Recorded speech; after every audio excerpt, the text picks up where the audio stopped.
Bienvenue à quelques minutes avec Dieu aujourd'hui et je suis très ravi, n'est-ce pas, de vous retrouver aujourd'hui autour de la parole de Dieu, m'entretenir avec vous, n'est-ce pas, autour de cette parole qui donne la vie, qui nous oriente, cette parole qui est la sagesse de Dieu, n'est-ce pas, pour tous les êtres humains aujourd'hui. Notre thème d'aujourd'hui, c'est la parole de Dieu est éternelle. La parole de Dieu est éternelle. Et cela est très important euh, pour nous de savoir parce que euh, cette parole nous a donné vie. Vous savez, la Bible dit que nous avons euh, été amenés à la vie. Nous sommes nés de la parole de Dieu. La Bible dit littéralement que notre naissance est par la parole de Dieu. Nous ne sommes pas nés par la volonté d'un homme, par la volonté de la chair, même si ce sont deux humains qui se sont mis ensemble.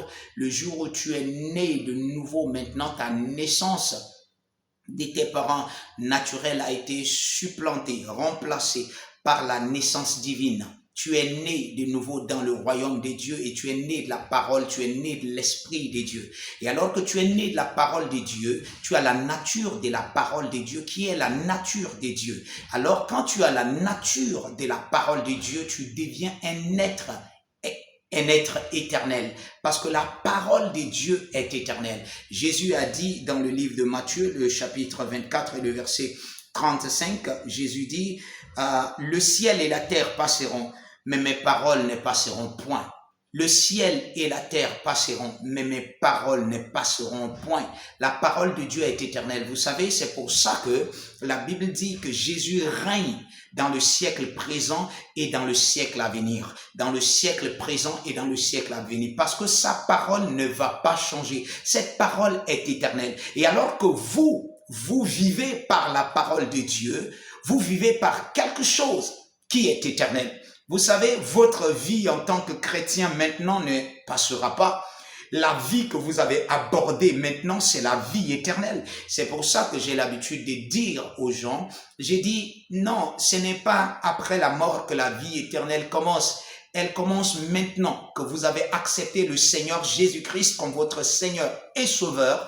Il est le Seigneur de votre vie. Alors la Bible dit, vous l'avez reçu. Si vous l'avez accepté, vous avez reçu son Fils. Et la Bible dit, la vie éternelle est dans son Fils. Et si vous avez la vie éternelle, vous avez la parole de vie en vous. Cette parole vous fait vivre maintenant et dans l'éternité. Ça veut dire que après, n'est-ce pas, notre ère, après l'ère de l'Église, viendra, n'est-ce pas, une autre ère, ça va être le millénium, mais vous vivrez toujours dans la parole éternelle. La parole de Dieu ne passe jamais. La parole de Dieu n'échoue jamais. La parole de Dieu est remplie de puissance éternelle.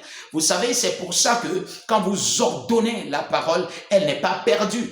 Elle va, n'est-ce pas, dans le règne spirituel et elle produit ce dont elle parle.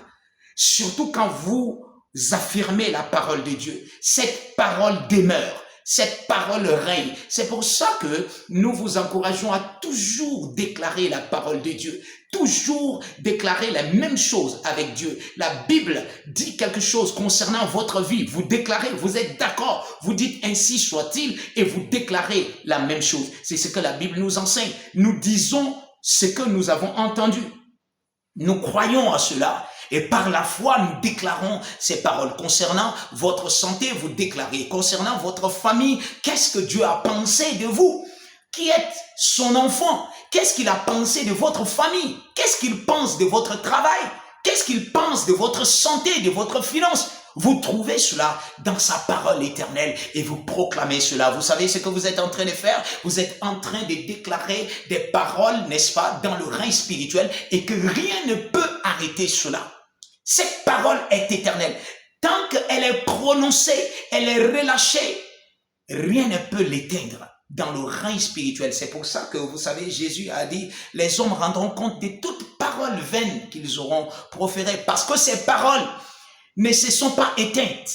Ces paroles sont restées dans le domaine spirituel. Et un jour, vous allez faire face à ces paroles. C'est pour ça qu'en tant qu'enfant de Dieu, vous êtes amené à déclarer ce que Dieu dit. la parole que Dieu a mis dans votre cœur et vous allez vivre la vie selon la volonté de Dieu. Que Dieu vous bénisse.